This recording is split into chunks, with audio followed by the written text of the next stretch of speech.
Right, afternoon everyone. Just heading this field out. It's had today to dry. It's had yesterday afternoon and today, and it's dry on top, but it hasn't lost a lot of its colour yet. But it is a touch damp underneath. There must have been a dew. So I'm just chucking it about today. I'll have a look tomorrow. I might chuck it about twice just to make sure I get it in 4 days rather than in possibly 5. I don't think the weather's going to rush me, but I'd rather have it in sooner so that I've got a couple of nights after work to lead it in instead of having to lead it in on a weekend.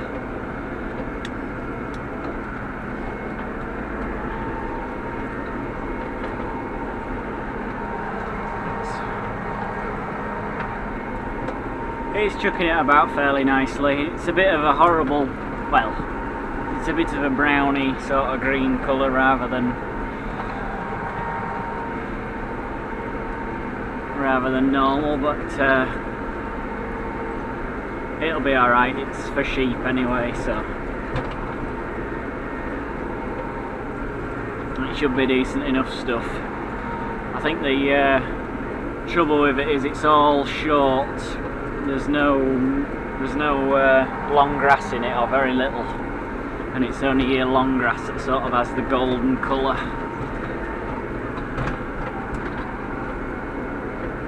It's a bloody rough field, is this? It used to be all trees, sort of like that across there, and maybe 20 years ago my dad and have you cleared it all the trees just with tractors. So just had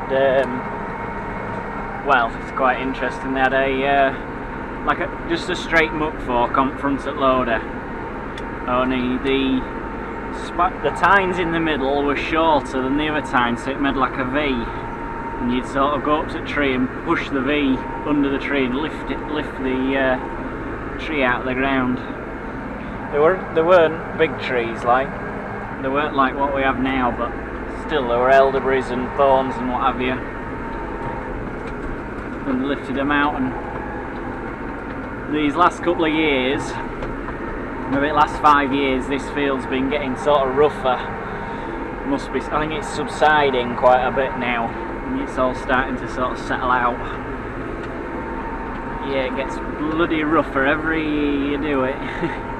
There's some real sort of sharp and nasty hills and holes. I don't think it's helped by the rabbits. This top of this field gets, not only does it get eaten off by the rabbits, it's full of rabbit warrens, but keeps it interesting. I was saying yesterday about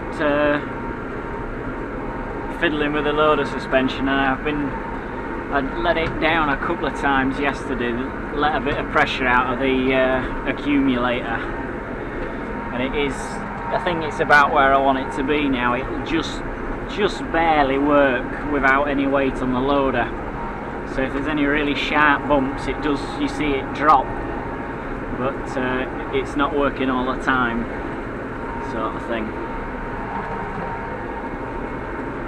It seems more comfortable because I don't think I'd be able to go as fast as this either without the loader or with it as it was before it switched off. I think it's just cushioning that little bit every now and again, and I haven't had the loader sort of airborne this time. I haven't hit any bumps hard enough to have it actually jump, which is nice for a change.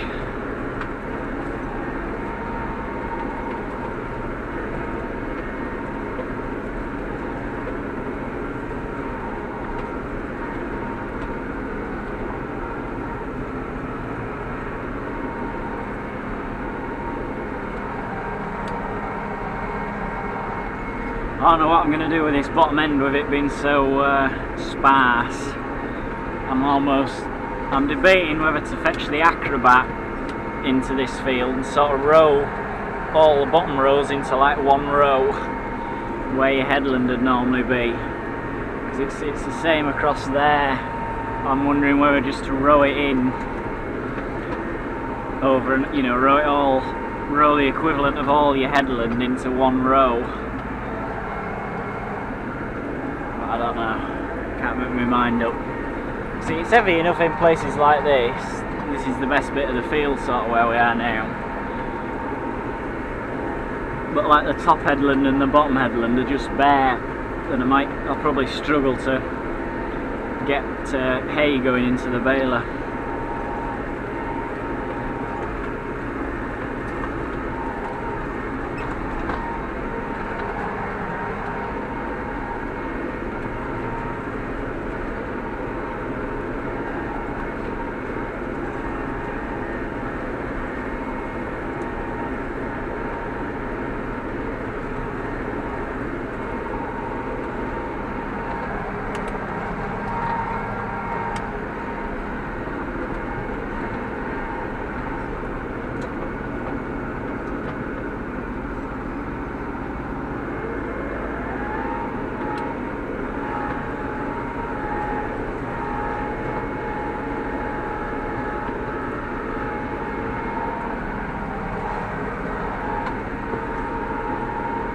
The only slight irritation with this tractor, well, it's because it doesn't have the splitter working that should be here, is the two gears that I'm using for doing this and for mowing and for rowing up.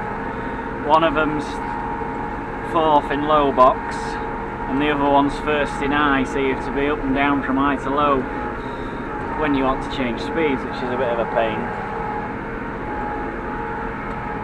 I might have to get my hand in my pocket and get a lad out to do the splitter to get it working again. It would be nice.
Right, well, I think I'll leave it at that. Keep these a bit shorter. I'll crack on with it, and I'll probably do another one of these when I'm when I'm rowing it up, unless I decide to, like I say, row the headlands in first, and then maybe TED them out again. We'll see. Right, so I'll catch you later.